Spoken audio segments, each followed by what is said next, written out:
నమస్తే. నేను జీవి సత్యనారాయణ. ఇప్పుడు ఈ వీడియోలో T+0 సెటిల్మెంట్. T+0 సెటిల్మెంట్ అంటే ఏంటిది?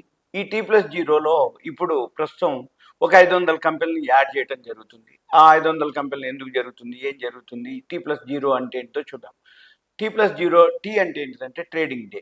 +0 అంటే ఏ రోజైతే మనం ట్రేడింగ్ చేస్తామో ఆ రోజు. జీరో అంటే ఏంటిది? కొనుక్కుంటే అదే రోజు మనకి షేర్లు జమ అయిపోతాయి. అమ్మితే ఒకవేళ మన దగ్గర హోల్డింగ్లో ఉండి డిమాట్లో ఉండి షేర్లు కనుక అమ్మితే T+0 అదే రోజు మన ఖాతాకి పైసలు రావటం జరుగుతుంది. దీంట్లో ఉదయం ఒక టైం వరకు ఒక సెటిల్మెంట్ ఉంటుంది, ఆఫ్టర్నూన్ ఒక సెటిల్మెంట్ ఉంటుంది. ఉదయం కనుక మనం మార్కెట్ ఓపెన్ కాగానే కనుక ట్రేడ్ చేస్తే మధ్యాహ్నానికి మన పైసలు మన ఖాతాలోకి వచ్చేస్తాయి. కొంటే షేర్లు వస్తాయి, అమ్మితే పైసలు వస్తాయి. సపోజ్ మధ్యాహ్నం తర్వాత కొంత టైం ఉంది, ఆ టైం డ్రా చేస్తే ఆఫ్టర్ 3:30 తర్వాత మనము కొనుక్కుంటే షేర్లు మన ఖాతాకు వస్తాయి, అమ్మితే పైసలు వస్తాయి. ఇది T+0. అయితే ఆల్రెడీ ఇప్పుడు T+0లో కొన్ని 25 స్టాక్స్ ఉన్నాయి. ఇవి ఎక్కడ చూడాలి, ఎలా చూడాలి అనేది చూద్దాం. ఒకవేళ మీరు కనుక ఎవరికైతే ఇంట్రెస్ట్ ఉందో BSE వెబ్సైట్కి వెళ్ళాలి. BSE వెబ్సైట్కి వెళ్తే అక్కడ మనము ఒక కంపెనీ ఎంటర్ చేసినాం అనుకోండి, సెర్చ్ అని ఉంటుంది రైట్ సైడ్ బాక్స్. ఈ సెర్చ్లోకి వెళ్ళి కంపెనీ ఎంటర్ చేయగానే ఆ కింద రైట్ సైడు మళ్ళీ సెటిల్మెంట్ అని ఉంటుంది. T+0, T+1 అట్లా చూపిస్తుంది. ఒకప్పుడు T+5 ఉంది. T+5 అంటే మండే టు ఫ్రైడే వరకు ఏదైతే ఉందో 5 వర్కింగ్ డేస్ తర్వాత మన యొక్క పొజిషను కొనుక్కుంటే షేర్లు జమ కావటం, అమ్మితే పైసలు రావటం T+5. తర్వాత T+1 అయింది అంటే T+2 ఉండేది, తర్వాత T+1 అయింది. T+2 అంటే మనం ఒకవేళ మండే కనుక ట్రేడ్ చేస్తే వెన్స్డేకి అనమాట. తర్వాత T+1 అయింది. సపోజ్ మండే ట్రేడ్ చేసినాం అనుకోండి, ట్యూస్డేకి అయింది. ఇప్పుడు ఏమవుతుంది? T+0. T+1 ఉంది, T+0 ఉంది. T+1 సపోజ్ ఇప్పుడు మండే ట్రేడ్ చేసినాం ట్యూస్డే ట్రేడ్ చేసినాం వెన్స్డే ట్రేడ్ చేసినాం థర్స్డే ట్రేడ్ చేసినాం ఫ్రైడే. అయితే ఇప్పుడు ప్రజెంట్ ఏంది ఈ వీడియోలో మనం చెప్పేది T+0 అంటే T+0 అంటే ఏ రోజు అయితే సరే, Monday or Tuesday Wednesday Thursday Friday, ఏ రోజు కనుక మనం ట్రేడ్ చేస్తే ఆ రోజే మనం కొనుక్కుంటే షేర్లు రావటం, అమ్మితే మనకి పైసలు రావటం, దాన్ని T+0 అంటారు. అయితే ఆల్రెడీ ఇంప్లిమెంటేషన్ జరిగింది. కొన్ని ఆల్రెడీ ఒక లిస్ట్ ఉంది, 25 షేర్ల లిస్టు. అది కాకుండా ఇప్పుడు ప్రజెంట్ 500 షేర్ల లిస్ట్ యాడ్ అవుతున్నాయి. ఈ 500 కంపెనీలు ఏవైతే ఉన్నాయో ఇప్పుడు ఇది మనకి లిస్ట్ ఉంది డిసెంబర్ 31, 2024 అనమాట. అంటే అప్పటి వరకు ఈ రెడీగా ఉంటుంది. తర్వాత ఏమవుతుంది, ప్రతి నెల 100 యాడ్ అయిపోతుంటాయి. అంటే 500 కంపెనీలు ఏవైతే ఉన్నాయో ప్రతి నెల ఒక్కొక్క 100 అంటే నెక్స్ట్ 5 monthsలో మొత్తం 500, ఇప్పుడు ఒక 25. ఎన్ని ఏ గ్రూప్ షేర్సే ఉంటాయి అన్నీ. కాబట్టి మనం ఆలోచించక్కర్లేదు, ఏ గ్రూప్ ఉంటాయి. ఒకవేళ బి గ్రూప్లో కొన్ని ఉండి మంచిగా ఉంటే ఉంటాయి, అది లిస్ట్ ఉంటుంది ఎప్పటికప్పుడు. మన పని ఏంటిది, ఒకవేళ లిస్ట్ ఉండి నేను మీకు నెక్స్ట్ ఇంకో వీడియోలో లిస్ట్ చెప్తా, ఏదో 100 ఎలా ఫస్ట్ 100 ఎట్లున్నాయి, తర్వాత ఇప్పుడు ఫస్ట్ 25 ఉన్నాయి ఆల్రెడీ. ఈ 25 ఏంటిది, 100 ఏంటిది, తర్వాత మళ్ళీ మనము ఎక్కడ చెక్ చేసుకోవాలి, మనం కొనదలుచుకున్నప్పుడు ఫస్ట్ ఒక ఐడియా ఉండాలనుకోండి, T+0 T+1 అని. ఏంటిది అది? BSE వెబ్సైట్కి వెళ్ళి సెర్చ్లోకి వెళ్తే అక్కడ ఉంటుంది అనమాట. అయితే ఇప్పుడు ప్రజెంట్ ఫస్ట్ అయితే నెలవారీగా 100 యాడ్ చేసుకుంటూ పోతారు. డిసెంబర్ 31కి ఈ T+0 స్టార్ట్ అవుతుంది అనమాట. అయితే మన పని ఏంటిది, ఇప్పుడు ఏదైతే సెబీ ఉందో సెబీ ఎప్పటికప్పుడు చేంజెస్ చేస్తూ ఉంటుంది, మార్పులు చేర్పులు జరుగుతూ ఉంటుంది. నిఫ్టీలో యాడ్ చేయటం, డిలీట్ చేయటం, BSE సెన్సెక్స్లో యాడ్ చేయటం, డిలీట్ చేయటం.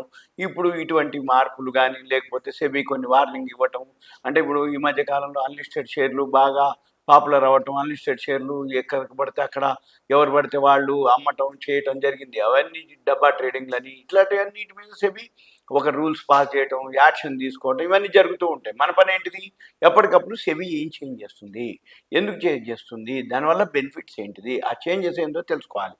ఎందుకంటున్నా అంటే ఎప్పుడైనా కానీ షేర్ మార్కెట్లో ఏవైతే ఉన్నాయో షేర్ మార్కెట్లో ఏం చేయాలి, ఏం చేయకూడదు, రూల్స్, రెగ్యులేషన్స్, నామ్స్, ఇవన్నీ తెలుసుకోవాలి. ఇవన్నీ ఫీచర్స్ తెలవటం వల్ల ఏమవుతుంది, మనకి దాని యొక్క బెనిఫిట్స్ అనుకోండి, ఫెసిలిటీస్, అడ్వాంటేజెస్, ఇవన్నీ మనం తెలుసుకుంటే షేర్ మార్కెట్లో ఒక అవగాహన రావాలి. వాళ్ళే చేయాల్సి ఉంటుంది. ఉదాహరణకి ఇప్పుడు ఆల్రెడీ ఇప్పుడు ఉన్నాయి కొన్ని, ఇప్పుడు అంటే భారతీయ ఎయిర్టెల్ అనుకోండి, కోటక్ బ్యాంకు, ఇప్పుడు ఆల్రెడీ అంటే మన పని ఏంటిది, కొన్ని ఏవైతే ఉన్నాయో ఇప్పుడు మళ్ళీ 100 స్క్రిప్టులు యాడ్ అవుతున్నాయి. ఈ 100 స్క్రిప్టులు మళ్ళీ 100 కలుపుకుంటూ పోతుంటారు అనమాట. చివరికి 500 కంపెనీలతో ఉంటుంది. ఈ T+0 ఏదైతే సెటిల్మెంట్ ఉందో మనము అబ్జర్వ్ కనుక చేసినట్టయితే ఆ 100లో కనుక చేస్తే మనం ఏ రోజు కనుక కొనుక్కుంటే ఆ రోజుకే మన ఖాతాలోకి వచ్చేస్తాయి.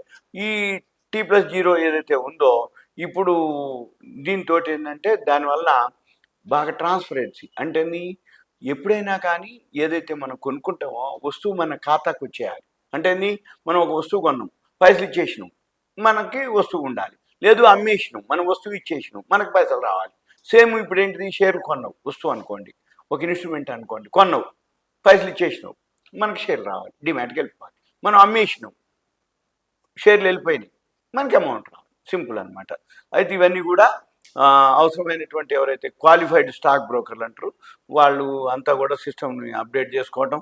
అయితే సేమ్ డే రోజే సెటిల్మెంట్ చేయడం జరుగుతుంది. అంటే ఎప్పుడైతే షేర్లు కొన్నారో వాళ్ళ ఖాతాకి రావటం, అమ్మితే పైసలు రావటం. అయితే ఈ T+1 ఏవైతే కొన్ని ఉన్నాయి అనుకో, అవి కొన్ని ఈ బ్లాక్ డీలు ఇవన్నీ కొన్ని ఉన్నాయి వాటితోటి. అయితే ఈ సెటిల్మెంట్ అంతా కూడా 8:45 9 వరకు పనిచేస్తుంది మార్నింగ్. ఇది జనవరి 31, 2025. ఇప్పుడు మనం డిసెంబర్ 14వ తారీఖు వీడియో చేసే టైంకి మనకి ఏవైతే ఉన్నాయో ఈ స్క్రిప్ట్లు కానీ ఏవైతే ఉన్నాయో జనవరి 31, 2025 నుంచి అమల్లోకి రావడం జరుగుతుంది. ఈ QSBలు లేకపోతే అంటే ఎవరైతే మ్యూచువల్ ఫండ్స్ ఉన్నాయో వీటన్నిటి యొక్క బీటా వర్షన్ యొక్క విజయవంతమైనటువంటి ట్రయల్ని అనుసరించడం జరుగుతుంది. అయితే ఆల్రెడీ మార్చి 28, 2024లో ప్రవేశపెట్టడం జరిగింది T+0 ట్రయల్ వర్షన్. అది ఓకే అవ్వడం జరిగింది. అప్పుడు ఒక 25 కంపెనీలు ఇచ్చారు. ఇప్పుడు ఏంటిది 100 యాడ్ అయిపోతూ ఉంటాయి అనమాట. అయితే దీనివల్ల ఏమవుతుంది, మార్కెట్లో మనకి వేగవంతమైనటువంటి సెటిల్మెంట్లు, వేగవంతమైనటువంటి అంటే funds pay in pay out అనుకోండి, ఇవ్వటం తీసుకోవటం, తర్వాత ఈ మెరుగైన సామర్థ్యాన్ని ఎనేబుల్ చేయడం కోసం, ఇది సజావుగా అమలు చేయడం కోసం వ్యవస్థలు సిద్ధంగా ఉన్నాయనేది ఆ పనిలో ఉన్నాయి అనమాట. అయితే మన పని ఏంటిది అంటే ఇప్పటి నుంచి ఏదైతే ఉందో సెబీ గురించి మనం కనుక అంటే ఎప్పటికప్పుడు ఈ వార్తలు కానీ ఏ మార్పులు జరుగుతున్నాయి అవన్నీ మనకు తెలిస్తే మనకు ఒక ఐడియా వస్తుంది. ఓకే, మనం కొన్నాము, ఎప్పుడు వస్తాయి షేర్లు, అమ్మినాం, ఎప్పుడు పైసలు వస్తాయి, లేదు ఎన్నాళ్ళు పడుతుంది, అవన్నీ ఐడియా ఉంటే ఓకే, సేమ్ డేనే మనం డ్రా చేయడానికి కానీ ఆల్రెడీ ఇక ఎవరైతే ఉన్నారో వాళ్ళ యొక్క ఖాతాలు తెలుస్తుంటుంది. ఇవన్నీ మనకు అప్డేట్ అవుతుండాలి. షేర్ మార్కెట్ ఎవరైతే మనం పెట్టుబడి పెడుతున్నామో ఆ పెట్టుబడికి తగ్గట్టుగా మన కంపెనీలు ఏం పని చేస్తున్నాయి, ఇది ఎలా ఉంది, ఏ గ్రూపా, బి గ్రూపా, లేకపోతే ఇది T+0లో ఉందా, T+1లో ఉందా అనేది తెలుసుకోవాలి. ఇంకో వీడియోలో నేను మీకు ఇంకో ఎపిసోడ్ అంటే కంటెంట్ గురించి ఎక్స్ప్లెయిన్ చేస్తాను. Thank you. సెలవు.